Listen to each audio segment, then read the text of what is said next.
guess the idea of waiting for tomorrow didn't sit well with you. That's alright. We can be accommodating. We'll reschedule the execution and kill you both now. Yo, hit the deck. What the?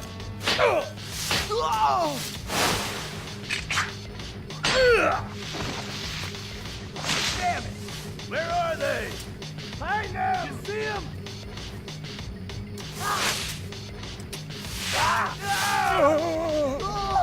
The field! The field is on fire! Our crops! Our revolution! You bastards! Take a look at what's happening to our grass! Do you realize what you've done? Our holy grass has Been destroyed by your recklessness, and now you...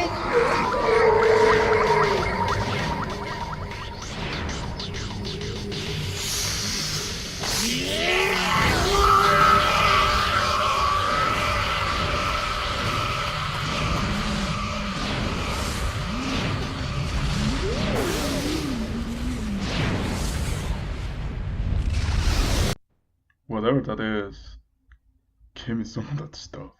Good day everyone to the second installment of Psyched History. For more videos, check out my channel and subscribe to not miss future videos. Today, we're going to talk about the land of samurais, anime and ramen, the land of the rising sun, Japan. And to be more exact, we will talk about Japan and cannabis and how this miraculous plant influenced the culture of these islands since ancient times. I will not lie, I love Japan and its culture, and I am excited to see what the civilization has to offer. Now let's see. そのなんか中途半端な気持ちで始めちゃうような人が多分病院行ったりするわからんすけどと思うんで、やっぱまあ日本人の僕の意見なんですけど、できる限りお酒とかタバコで済ませて、もうできるだけまあ手をつけない方がいいかな。Mother fuck.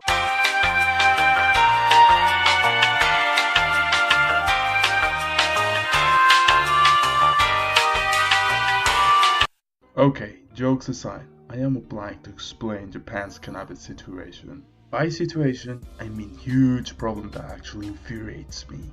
Japan, along with many Southeast Asian countries, has heavily criminalized the possession and consumption of cannabis. Possession can lead up to 5 years in prison. And when Canada legalized weed, the government of Japan warned to Japanese citizens in Canada that the law of home could still apply to them.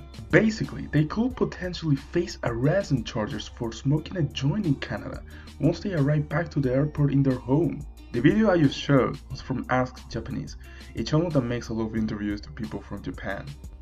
And the question was their opinion about weed and the recent legalization by Canada. Despite the video being mostly anecdotal evidence, I think it reflects well the anti-weed culture of Japan. And I won't call it anti-drug, for tobacco and alcohol are perfectly normal and even expected.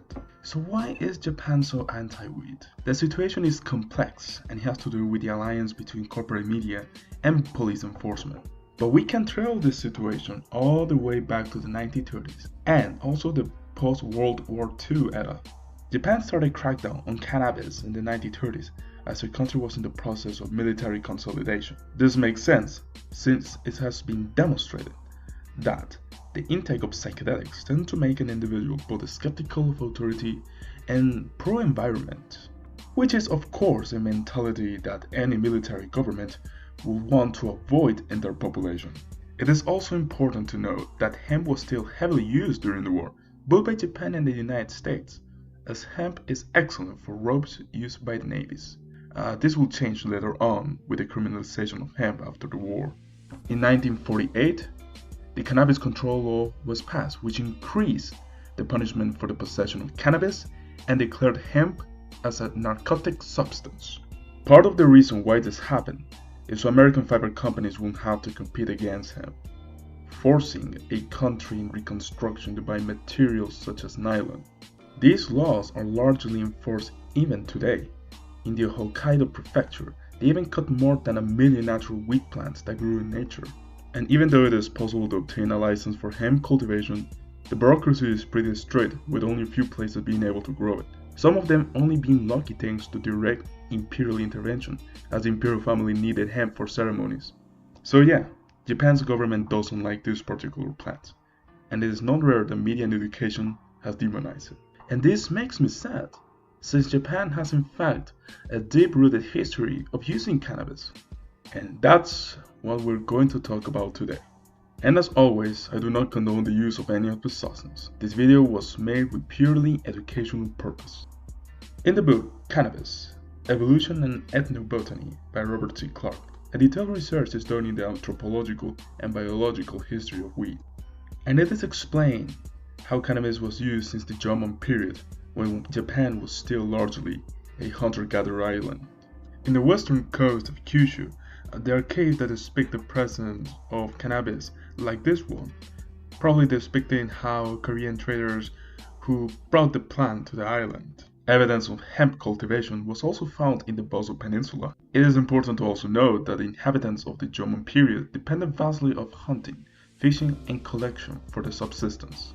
There is evidence of horticulture, however, it seems that they didn't have a stable cultivation for food consumption, which will be an inference that they prioritize hemp and cannabis cultivation. Not rare, since cannabis has been cultivated since the pre-neolithic period, and the late Jomon period seems to have been characterized as rich in both ritual and spiritual culture, making one wonder if there was any type of entheogenic intervention.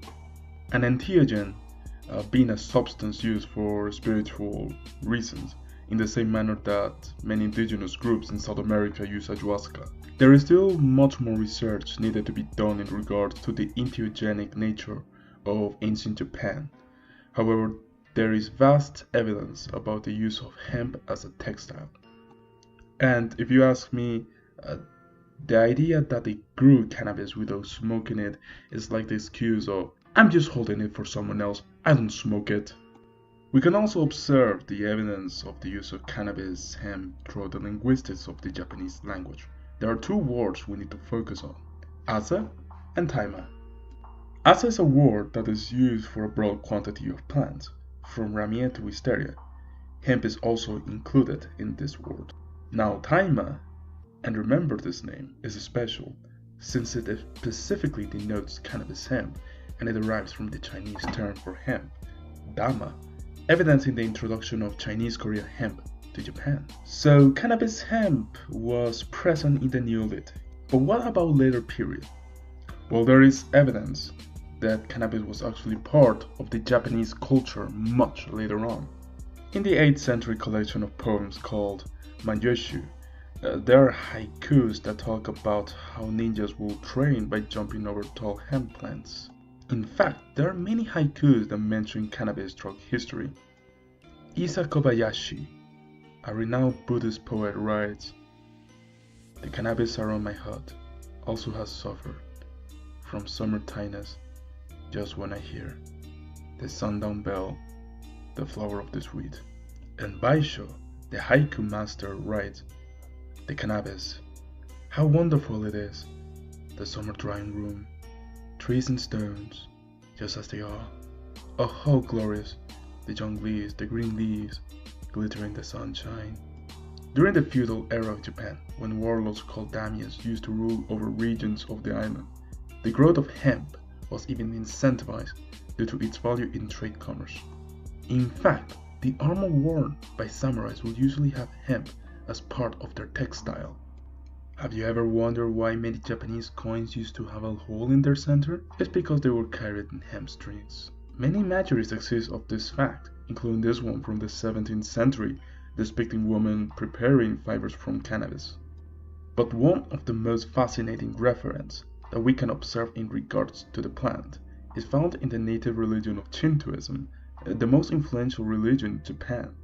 At the Grand Shrine of Ise, one of the most important and venerated Shinto shrines in Japan, a prayer is given to Amaterasu Omikami, the sun goddess and mythological creator of Japan.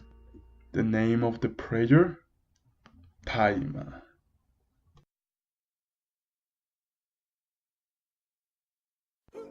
After making this video, something fascinated me, but at the same time it scared me.